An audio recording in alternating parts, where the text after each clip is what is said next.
Bonjour à tous, j'espère que vous allez bien. Aujourd'hui, on se retrouve pour une toute nouvelle vidéo. On va faire l'avant-match de la rencontre de la troisième journée de Liga qui va se dérouler mardi entre le Barça et le Rayo Vallecano. Donc c'est le Barça qui se déplace au Rayo Vallecano. Et bien évidemment, ce match il est ultra important puisque on doit absolument prendre les 3 points. Car dans le même temps, sur la deuxième journée, le Real a pris les 3 points face au Real Valladolid, ce qui fait qu'ils ne sont plus qu'à 2 points de nous. Donc c'est important de toujours mettre cette distance parce que s'ils gagnent, bah, au moins on est toujours 2 points devant eux. Et s'ils perdent ou ils font match nul, on a encore plus de marge du coup. Donc voilà, très important de gagner. Malheureusement pour nous, le Rayo Vallecano sur ces dernières années, c'est notre bête noire. Et oui, faut le dire, faut pas en avoir peur. Le Rayo Vallecano, une petite équipe entre guillemets comme ça et notre bête noire. Et franchement, on peut dire déjà que on est le 26 août et on n'a pas un calendrier facile. Je suis désolé parce que quand tu commences à Valence, à Mestalla, la première journée que t'enchaînes contre l'Athletic Bilbao, parce qu'on sait toujours que c'est compliqué face aux Basques. Franchement, c'est trop compliqué. Ils sont bien physiques, bien durs sur l'homme. Ils vont toujours te poser des problèmes. Enfin, c'est super compliqué de les battre. Et encore, on les a eu chez nous, donc on a eu pas mal de chance. Et là, t'enchaînes avec le Rayo Vallecano à l'extérieur sur la troisième journée. Puis après, tu auras le droit à un petit Real Valladolid à domicile. Alors là, tu peux te dire que oui, c'est plus simple, c'est le Real Valladolid, ils viennent de monter. Osef. Et non, parce que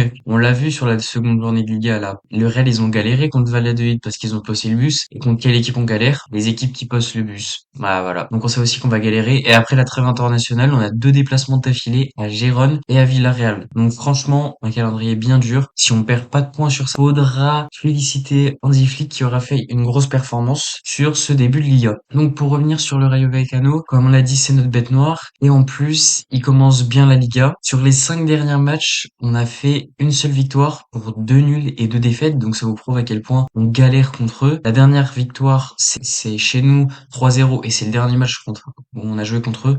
Alors pour être honnête, j'ai aucun souvenir de ce match. Je savais même pas qu'on avait gagné contre eux. Pour moi, ça faisait bien longtemps qu'on les avait pas gagnés. Donc je peux rien vous dire sur ce match. Et la dernière fois qu'on a gagné chez eux, c'était en 2021, donc il y a 3 ans, et en plus c'était en Coupe du Roi, donc ça vous montre à quel point on galère. Sur ce début de Liga, le Rayo Vallecano, ils ont très très bien commencé, puisqu'ils ont gagné 2-1 à la Real Sociedad sur la première journée, ce qui prouve que vraiment ils sont allés chercher cette victoire, parce que aller gagner à la Real Sociedad c'est toujours compliqué. L'année dernière on avait galéré, on s'était fait humilier, d'ailleurs c'était là qu'on avait commencé à mettre des doutes sur Xavi. On avait gagné 1-0 à l'arraché, à la dernière seconde avec un but d'Araujo, je crois, sur corner si je dis pas n'importe quoi. Sur la seconde journée, ils ont joué Retafe. Bon là, il y a un nul 0-0 qu'ils ont fait avec 0 tir cadré des deux côtés. Ce n'était pas arrivé en Liga depuis 2003-2004.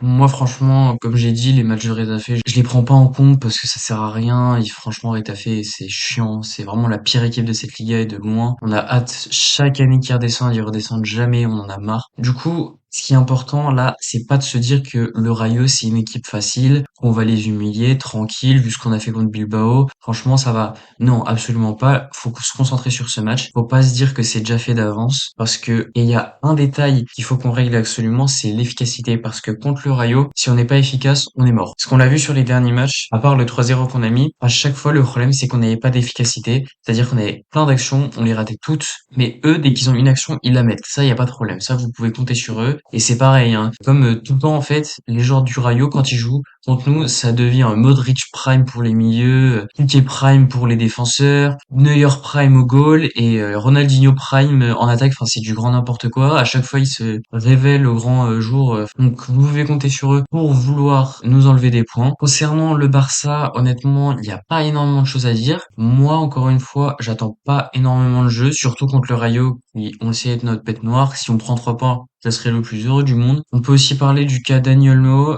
Que dire de Daniel Mo? Là, à l'heure où je parle, il est 15h25 le 26 août. Daniel Mo n'est toujours pas inscrit, alors que l'anglais, ça a été fait ce matin vers les alentours de 10h. Mika Faye, ça a été fait il y a 2 jours. Gundogan, s'est fait il y a je sais pas combien de temps. Qu'est-ce qu'on attend? Et je demande. Et si, j'ai oublié, mais Victor Roque aussi, c'est bon, c'est fait. Donc, moi, je me demande ce qu'on attend. Là, tout est fait. Là, on a vraiment plus aucune excuse. C'est quoi, on attend Eric Garcia, on va devoir vendre quoi aussi? Le stade peut-être. À un moment, faut peut-être l'inscrire. C'est du foutage de gueule complet. On devient la risée de l'Europe. Parce que ça, j'ai oublié de le dire aussi. On devient la risée de l'Europe. Des fans de Tottenham. De Tottenham se sont moqués de nous. Je sais pas si on se rend compte de la dinguerie. Tottenham qui chaque année se fait humilier, on se fout de leur gueule. Ils se sont foutus de nous. Enfin, faut arrêter le délire. Laporta et Deco, là, il faut qu'ils inscrivent Daniel Mo parce qu'on en a marre. On est fatigué. On veut juste notre joueur qu'on a transféré depuis 1910 et qui n'est toujours pas inscrit. Donc voilà, ça c'était le petit coup de gueule concernant Dani Olmo. Je pense que j'ai pas grand chose de plus à dire côté Barça. Juste, il faut pas s'enflammer. C'est pas parce que on gagne, si on gagne encore une fois, avec en plus du beau jeu, faudra pas dire on va gagner la Ligue des Champions, on va tout gagner. Non, non, ça sert à rien. Et à l'inverse, si on perd ou si on fait un match nul, faudra pas dire vous savez, c'était des fausses promesses, on est nul, on va finir cinquième. Ça sert à rien. C'est pas, voilà. L'important, effectivement, c'est de prendre les 3 points et après on verra. On va finir du coup cet avant-match par le 11 idéal. Au gardien, on reste sur Ter Stegen qui a fait un plutôt bon match contre Bilbao. Franchement, c'était pas mal. Il a pas fait d'erreur, il a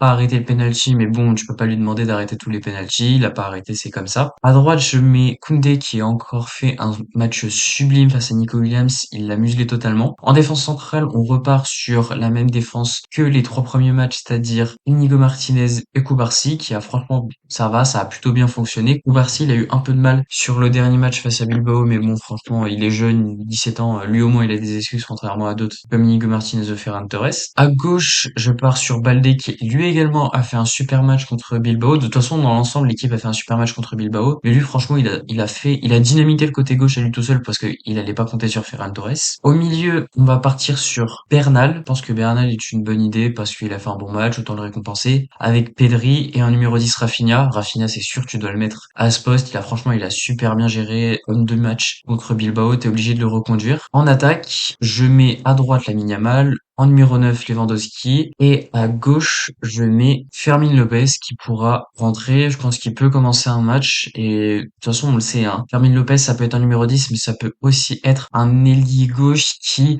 redescend un peu plus dans l'axe. Il l'a déjà fait. Il a fait des super matchs sur ce poste. Donc moi, j'ai pas d'inquiétude. Je sais qu'il peut le faire. Alors, je précise que j'ai fait une composition sans Daniel Mo parce que ça sert à rien. Je pense qu'il va pas être inscrit et que ça sert à rien de faire une composition sans et avec Daniel Mo. À un moment, c'est chiant, ça sert à rien. Donc j'en fais pas, je fais juste une composition sans Daniel Mo. S'il est inscrit, tant mieux. S'il est pas inscrit, bah comme d'hab quoi, c'est classique. Concernant les pronostics, il y en aura toujours pas, surtout contre le Rayo Vallecano, j'ai pas envie que ça nous porte malheur. C'est la fin de la vidéo, j'espère qu'elle vous aura plu. N'hésitez pas à dire ce que vous pensez de ce match et de la vidéo en commentaire. N'hésitez pas également à me suivre sur mes réseaux, j'ai créé un compte TikTok, un compte Insta, un compte Twitter. Tous les liens sont en description. Donc si vous voulez me suivre sur les réseaux, n'hésitez pas. En attendant, n'oubliez pas de lâcher un like sur la vidéo, de vous abonner, d'activer la cloche, de partager la chaîne. Et moi, je vous dis tchuss!